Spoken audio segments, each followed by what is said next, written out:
Ano sa tingin mo yung pinakamahirap na naging challenge para sa'yo?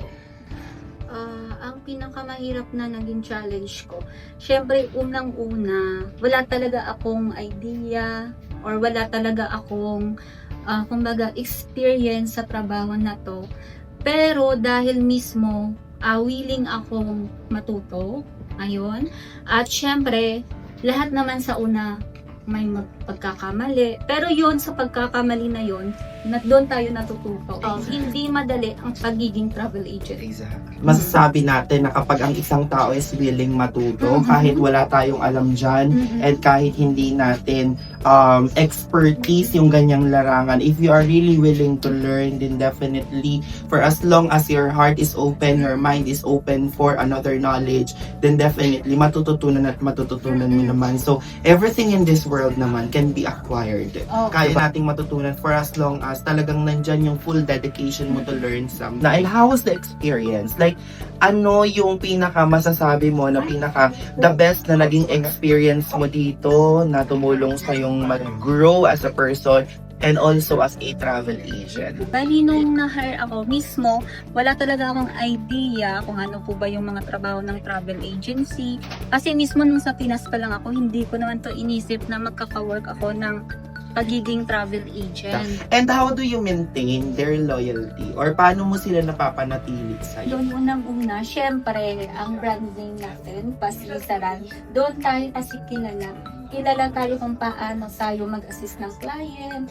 Kaya kung bakit isa ako sa mga tawag doon, kumbaga expert na tinatawag nila sa pagiging pag-a-assist po ng mga client. Mismo dahil na-train, lahat naman tayo na-train doon sa pagiging kumbaga paano tayo mag-assist ng client. Kung bakit ang mga client natin or hindi lang mismo sa akin, loyal pa rin, nagtatrust pa rin sa atin dahil mismo sa servisyo natin. Ano sa tingin mo yung pwede mong maging message sa kanila or payo sa mga kababayan natin? Dito sa abroad, hindi binabasihan yung degree, yung pinag-aralan mo, hindi basihan yung kung nakatapos ka, mismo sa skills mo.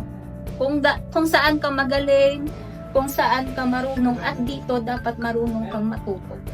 Mo in the next 5 years na nagtatrabaho pa rin sa Paslisaran or as a travel agent, or how do you see yourself after 5 years? Yung nakikita ko sa sarili ko, yung ako na naman yung kumbaga nag-train ng mga magiging travel agent pa or magiging successful travel agent.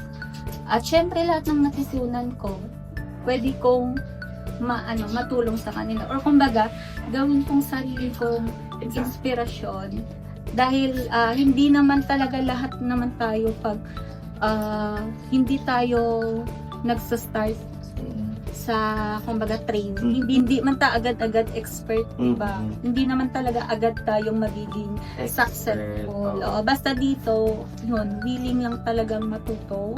At syempre hard work. Dito si Kuya, no? Kasama natin si Kuya.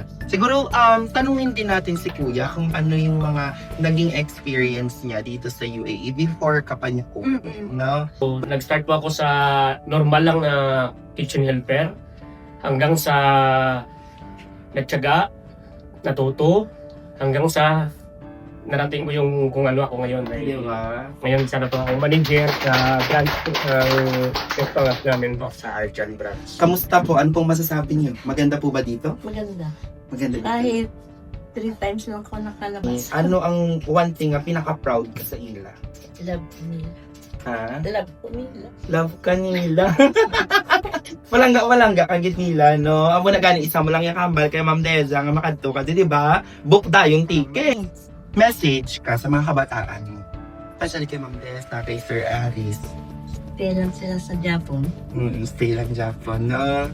Say what they are. Oo.